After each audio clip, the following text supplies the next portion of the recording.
नमस्कार। अरुणाचल समाचार में आपका स्वागत है। मैं हूं यारामता सिंह आंगू। आइए बुलेटिन में सबसे पहले देखते हैं मुख्य समाचार।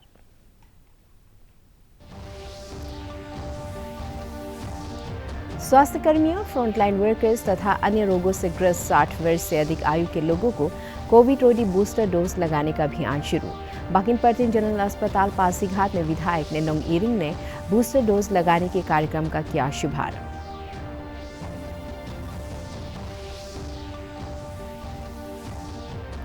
AGMUT कैडर के 1992 बैच के IPS अधिकारी सतीश गोलचा अरुणाचल प्रदेश के होंगे नए पुलिस महानिदेशक। राज्य के निवर्तमान पुलिस महानिदेशक RP उपाध्याय का दिल्ली में हुआ तबादला।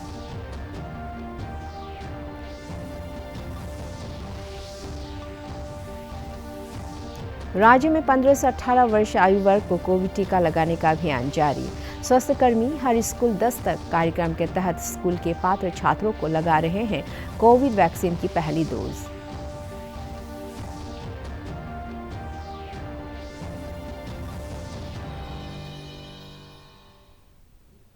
राष्ट्रव्यापी कोविड टीकाकरण अभियान के तहत अब तक देश भर में 151 करोड़ 94 लाख से अधिक टीके लगाए जा चुके हैं। स्वास्थ्य कर्मियों, फ्रंटलाइन वर्कर्स तथा अन्य रोगों से ग्रस्त 60 वर्ष से अधिक आयु के लोगों को कोविड रोधी बूस्टर डोज लगाने का काम आज से शुरू हो गया है। केंद्र से इस बारे में जारी दिशा निर्देशों में बताया है कि बूस्टर डोज के लिए नए सिरे से पंजीकरण कराने की आवश्यकता नहीं है। देश भर में पिछले 24 घंटे में 1,79,000 नए मामले सामने आए और 46,000 से अधिक लोग स्वस्थ हुए। देश में अब तक कोविड के नए वेरिएंट ओमिक्रॉन के कुल 4,033 मामले सामने आए हैं और 1,552 लोग ओमिक्रॉन संक्रमण से ठीक हो चुके हैं। रक्षा मंत्री राजनाथ सिंह कोविड पॉजिटिव पाए गए हैं। अरुणाचल प्रदेश में रविवार को कोविड संक्रमण के 37 नए मामले सामने आए और एक रोगी स्वस्थ हुआ। प्रदेश में कोविड महामारी के सक्रिय मामलों की संख्या बढ़कर 222 हो गई है और रविवार को जांच के लिए 376 सैंपल एकत्र किए गए। राज्य के उप मुख्यमंत्री चाउना मैन RT-PCR टेस्ट में कोविड पॉजिटिव पाए गए हैं। अपने एक ट्वीट में श्री मैन ने पिछले कुछ दिनों में उनके संपर्क में आए सभी लोगों से अपनी जांच कराने और आइसोलेट होने का आग्रह किया है। मुख्यमंत्री पेमा खांडू ने उप मुख्यमंत्री चाउना मैन के शीघ्र स्वस्थ होने की कामना की है। राज्य में स्वास्थ्य कर्मियों, फ्रंटलाइन वर्कर्स तथा अन्य रोगों से ग्रस्त 60 वर्ष से अधिक आयु के लोगों के लिए कोविड रोधी बूस्टर डोज लगाने का काम शुरू हो गया है। बाकिन पर्टिन जनरल अस्पताल पासीघाट में विधायक नेनोंग इरिंग ने बूस्टर डोज लगाने के कार्यक्रम का शुभारंभ करते हुए स्वयं बूस्टर डोज लगवाया और प्रदेश के लोगों से टीकाकरण के साथ कोविड उचित व्यवहार के पालन की अपील की। इस प्रकार से हमारा जो अभी स्वास्थ्य मंत्रालय है, चाहे केंद्र को या हमारा राज्य का हो, हमारे आदरणीय मुख्यमंत्री श्री पेमा खांडू के नेतृत्व में और हमारे आलो लिबांग जो हमारे मंत्री साहब हैं, उनके जो स्वास्थ्य मंत्री हैं, उनके नेतृत्व में ये जो टीकाकरण का जो कार्यक्रम चल रहा है, ये समय पे चल रहा है और बहुत अच्छा इसका रिस्पांस मिल रहा है। मैं यहाँ हमारे जितने भी DMO साहब हो, डॉक्टर तातान या हमारे डॉक्टर ताली हो, मैडम रिंगू हो या उनके पूरा टीम, डॉक्टर गाओ, जिस प्रकार से इन्होंने ये योजना को लिया है और किस प्रकार से इसको अनिवार्य बनाया है, ये ज़रूरी है। क्योंकि देश को अगर हमको बचाना, अगर राज्य को बचाना, हमारा पूरा जनता को बचाना है तो हम स्वस्थ रहना पड़ेगा। और इस महामारी का दूर हटाने का बस एक उपाय है और वो है हमारा टीकाकरण। अभी जैसे मैंने अभी जो बूस्टर डोज है वो भी मैं ले लिया हूँ और अभी आपके साथ मैं एक इंटरव्यू दे रहा हूँ, तो इसी से आप सबको पता होना चाहिए कि इसमें कोई डरने वाला बात तो नहीं होता है। AGMUT कैडर के 1992 बैच के IPS अधिकारी सतीश गोलचा अरुणाचल प्रदेश के नए पुलिस महानिदेशक होंगे। राज्य के निवर्तमान पुलिस महानिदेशक RP उपाध्याय का तबादला दिल्ली हो गया है। सूत्रों के मुताबिक श्री उपाध्याय आगामी कुछ दिनों में भारतीय शांति रक्षा सेना में विदेश में अपनी सेवाएं देंगे। ईटानगर राजधानी क्षेत्र में कोविड टीकाकरण त्वरित गति से चल रहा है और स्वास्थ्यकर्मी हर स्कूल दस्तक कार्यक्रम के तहत स्कूल के 15 से 18 आयु वर्ग के छात्रों को कोविड वैक्सीन की पहली डोज लगा रहे हैं। ईटानगर के गवर्नमेंट सेकेंडरी स्कूल चिंपू में कोविड टीकाकरण दल ने आज पात्र 40 छात्रों को कोविड का टीका लगाया। वैक्सीन लेके हम लोग को कुछ इफेक्ट भी नहीं हुआ है, कुछ दर्द भी नहीं हुआ है। और मैं जितना 15 to 18 ईयर्स वाला को अब ये बोलना चाहता हूँ कि वैक्सीन लो, वैक्सीन लेके कुछ इफेक्ट नहीं हो रहा है। हम लोग भी ले लिया। तो आज जो हम ये वैक्सीन लिए तो इससे मेरा डाउट क्लियर हो गया कि मतलब ये वैक्सीन से कुछ फर्दर जो रिएक्शन होगा जिसके लिए हम लोग डर रहे हैं, तो इससे मतलब कुछ रिएक्शन नहीं होगा। और मतलब हम वही बोलना चाहते हैं कि ये बहुत अच्छा है। और ये मास ये वैक्सीनेशन ड्राइव है फॉर 15 to 18 ईयर्स का चिल्ड्रन के लिए। और हम लोग यहाँ में सोच रहा है कि 100% मिलेगा बोल के, लेकिन वो उतना तक तो आज नहीं हुआ। लेकिन हम लोग फिर अभी वेडनेसडे को आएगा, क्योंकि बहुत सारा पेरेंट्स है कि वो लोग कंसेंट नहीं दिया या कोई आज डर भी गया ना, तो लेकिन आज शायद बच्चा लोग बहुत अच्छा से लिया है, बच्चा लोग पूरा फुर्ती में है अभी भी। तो हम बोला है कि उनको फिर अपना दोस्त को एनकरेज करने के लिए कि वेडनेसडे को जैसे भी आइए ना, आप वैक्सीन को ले जाइए, किंतु थर्ड वेव तो ऑलमोस्ट आ ही रहा है अभी। और ऐसे हो गया हम लोग का जो हम लोग का डीसी कैपिटल कॉम्प्लेक्स ने सर ने बोला है कि ऐसे करना है, और डीएमओ सर ने जैसे बोला है हम लोग वैसे अकॉर्डिंगली कर रहा है। और ये पूरा 1 वीक से भी अगर हम लोग का टाउन आउट कमती होता है तो हम लोग करते रहेगा।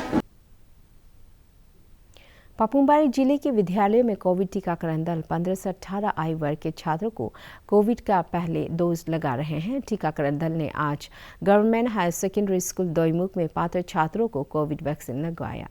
सामुदायिक स्वास्थ्य केंद्र दोईमुख के स्वास्थ्य अधिकारी लोपसांग चुकी ने बताया कि 15 से 18 आयु वर्ग के युवाओं को कोविड का टीका लगाने के लिए प्रोत्साहित किया जा रहा है। आज हम फर्स्ट डोज लिए कोरोना का, तो हम चाहते हैं आप लोग भी सब लेना है ना कोरोना का वैक्सीन, ये बहुत फेल रहता अभी। आज हम कोविड वैक्सीन लिए फर्स्ट डोज स्कूल से गोफाई सेकेंडरी स्कूल दोईमुख लेके अच्छा लगा है। और नेक्स्ट डोज मेरा 28 डेज का बाद है। क्लास 9 और 11 को आज हमने वैक्सीनेशन किया है। तो यहाँ में क्लास 9 to 12 1115 है एज पर स्कूल रजिस्टर में। तो 10 और 15 को हम लोग बाद में करेगा, आफ्टर 15 क्योंकि इन लोगों का एग्ज़ाम चल रहा है। तो आज हम लोग 9 और 11 का ख़त्म होने वाला है। तो यहाँ पे काफ़ी सारा स्टूडेंट है बोल के हम लोग ने काफ़ी सारा हम लोग 5 टीम आया है, 5 वेरीफायर 5 वैक्सीनेटर करके हम लोग ने क्लास में जाके वैक्सीनेट किया है। लोअर दिबांग वैली जिला उपायुक्त ने जिले के कार्यालय प्रमुखों और स्कूलों के प्रधानाचार्यों के साथ आगामी गणतंत्र दिवस समारोह पर बैठक के दौरान उनसे देश में कोविड-19 के बढ़ते मामलों के मद्देनजर फेस मास्क लगाने और हाथों को सैनिटाइज करने के बारे में लोगों को जागरूक करने का आह्वान किया है। जिला उपायुक्त ने कहा है कि कोविड पर नियंत्रण के लिए समारोह में कोविड उचित व्यवहार का पालन सुनिश्चित किया जाना चाहिए। प्रधानमंत्री नरेंद्र मोदी की सुरक्षा में चूक मामले की जांच सुप्रीम कोर्ट के पूर्व जज की अध्यक्षता में गठित कमेटी करेगी। मामले की सुनवाई के दौरान शीर्ष अदालत कमेटी गठित करने के लिए राजी हो गई है। साथ ही केंद्र और पंजाब सरकार को अपनी जांच रोकने का आदेश दिया गया है। सुनवाई के दौरान सुप्रीम कोर्ट ने कहा कि मामले को गंभीरता से लिया गया है। इससे पहले सुनवाई के दौरान पंजाब सरकार ने शीर्ष अदालत से मांग की थी कि पूरे मामले की निष्पक्ष जांच कराई जाए और एक कमेटी उसकी देखरेख में गठित की जाए। हालांकि केंद्र का कहना था कि उसकी ओर से एक कमेटी पहले से बनाई गई है। केंद्र कमेटी की जांच रिपोर्ट कोर्ट को सौंपेगा और समीक्षा करके उसी रिपोर्ट के आधार पर सुप्रीम कोर्ट कार्रवाई तय करे। हालांकि सुप्रीम कोर्ट इस पर राजी नहीं हुआ। इधर वेस्ट कामेंग जिले के आलो में भाजपा की जिला इकाई द्वारा पीएम मोदी के पंजाब दौरे में सुरक्षा चूक के विरोध में आज एक रैली निकाली गई।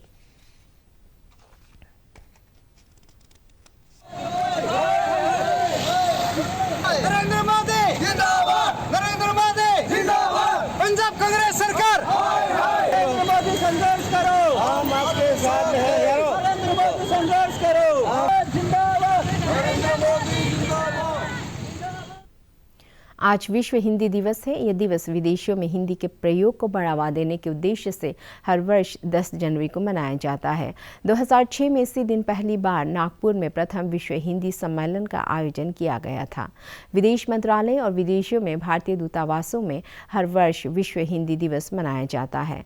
मुख्यमंत्री पेमा खांडू ने भारत को एकता की डोर में बांधने का काम करने वाले विश्व हिंदी दिवस की सभी देशवासियों एवं हिंदी प्रेमियों को हार्दिक शुभकामनाएं दी है। केंद्रीय कानून मंत्री किरण रिजिजू ने हिंदी दिवस की शुभकामनाएं देते हुए कहा कि हिंदी प्राचीन, समृद्ध, सरल और प्रेम की भाषा है और पूरे भारत को एकता के सूत्र में बांधती है। इसलिए उसका फीस भी ज्यादा होता है, उसका नाम भी ज्यादा होता है। ये ठीक नहीं। और कुछ लोग हाईजेक कर लेते हैं, तो विदेशी भाषा में मास्टरी कर लिया इसलिए वो बहुत अच्छा वक्ता हो गया, अच्छा अधिवक्ता हो गया। ये कोई बात नहीं हो। अपने मातृभाषा में जो आगे बढ़ता है उसको सैल्यूट करना चाहिए। वर्ष 1972 में केंद्र शासित प्रदेशों के रूप में अरुणाचल प्रदेश के नामकरण के 50 वर्ष पूरे होने के उपलक्ष्य में 20 जनवरी से शुरू होने वाले स्वर्ण जयंती समारोह की तैयारियां चल रही है। लोअर सुबनसिरी जिले की जीरो में स्वच्छता अभियान चल रहा है। गौरतलब है कि अरुणाचल नामकरण के समय राज्य का मुख्यालय जीरो था और इसी को ध्यान में रखते हुए स्वर्ण जयंती महोत्सव का शुभारंभ जीरो से होगा।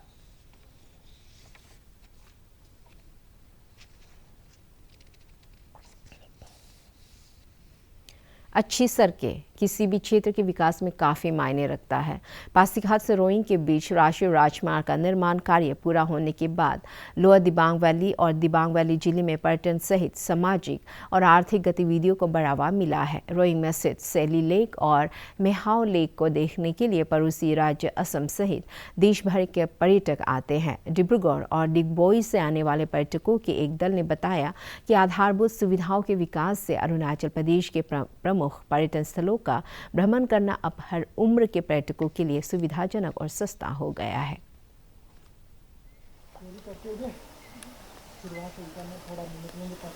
बहुत ही अच्छा लगता है, इसीलिए बार बार आने का मन करता है यहाँ रोइंग में। रोइंग ही नहीं, अरुणाचल के हर जगह ही बहुत ही सुंदर है। यहाँ का जो ये नेचुरल ब्यूटी है ना, बार बार आने को दिल करता है यहाँ। यहाँ पहले तो इसका कम्युनिकेशन थोड़ा ये था, ठीक नहीं था ना। अभी सड़क बहुत ही अच्छा हो गया है। पहले से ज़्यादा टूरिस्ट भी आते हैं यहाँ। अभी देखा बहुत माने डेवलप हुआ रास्ता ये है। पहले ये रास्ता अच्छा नहीं रहा, अभी बहुत ठीक हो गया, बहुत परिवर्तन आया है। रास्ता हो, दुकान हो, बाजार हो, सबका परिवर्तन हो गया। राज्य के सुदूर इलाकों में नववर्ष का उल्लास जारी है। कुरुंकुमे जिले के चंबांग में बच्चों के लिए परंपरागत खेल और युवाओं के लिए वॉलीबॉल खेल आयोजित किया गया। नदियों के किनारे पिकनिक मनाया जा रहा है और सभी उम्र के लोग लोक नृत्य का आनंद उठा रहे हैं।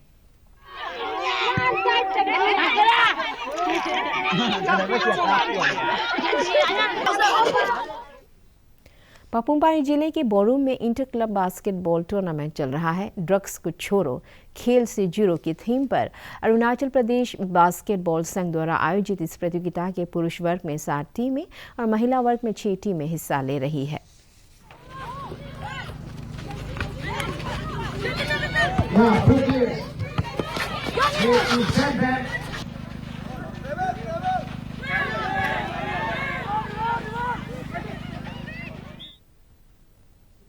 महान समाज सेवी बोकेन अता की दूसरी पुण्यतिथि पर वेस्ट सियांग जिले के आलो स्थित उनके आवास पर श्रद्धांजलि कार्यक्रम आयोजित किया गया। इस अवसर पर उनके परिवार के सदस्यों और शुभचिंतकों ने उनके स्मारक पर पुष्पांजलि अर्पित की।